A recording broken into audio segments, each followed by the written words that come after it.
Тэгээд энэ ганцхан бид нэр одоо ичээрээ дамжуулаад те нэг байшингаар энэ ажил бол дуусахгүй. Энэ ажил маань бол те Нүхэн жолон Улаанбаатар болон Монгол улс даяараа халах юм том амбицтай байгаа. Бид нэр одоо те аял жуулчлалыг хөгжүүлнэ.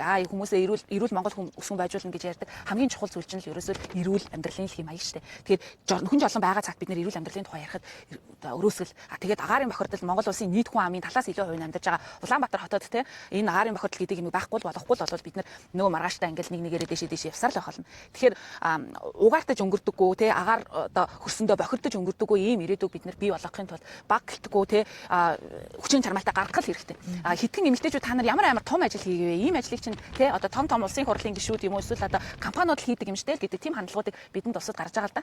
Гэхдээ энийг бид нар те өрөөний булангаас бий орилохгүй болвол те бий орлоод 2 3 хүн зэрэгцэж цуг орлоод те тэр нь 20 30 болоо 100 2000 болж болно шүү дээ. Тэгээ энийгээрээ ингээд үргэлжлүүлээд авалгаа үсгээд бид нар хөрсний бохирдлын цоошоо гүний усаа хордуулаад байгаа энэ байдлыг бүгдээрээ тасан зогсоох боломж байгаа. Энэ яг урт удаан хугацаанд зөндөө олон саад бэрхшээлүүдийг даваад гарах л баг. Гэхдээ хамтдаа бүгдээрээ чадна гэдэг уриатаагаар бид нар одонтой ээжүүд группийн мянган ээжүүд яг энэ хүслийг болоо тээж ингэж байгаа. Тийм учраас манай группийн ээжүүдээ та бүхэн те нэгэн одоо ээжигээ дэмжээд 50000 төгрөгийн урайлгыг маань бас ингээд дэмжээд ороод ирээрээ. Манай дээр харагдаж байгаа дасны дугаар руу болон би бас ингээ одонтой ээжүүд группийн ээжүүд ингээ бизнес эрхлэдэг олон ээжүүд байгаа. Ер нь хүүхэд олонтой байх тусмаа л ер нь олон юм амжилт сурсан байт юм билээ. Тэгээд тийм бизнес эрхлэгч ээжүүдийгээ бас манай төсөлд нэгдээсэй гэж урьж чинь үүд хаалга болоод үргэлж нээлттэй байгаа. Би дээр одоо өөрийнхөө утасны дугаарыг тавьчих. Тэгээд миний утасны тэр чигээрээ урам зориг ороод сэргээл те дараагийн хүсэл мөрөөдлөө бодоол хүн тус бүрэл айгүй гоё дэврэн сайхан байгаа.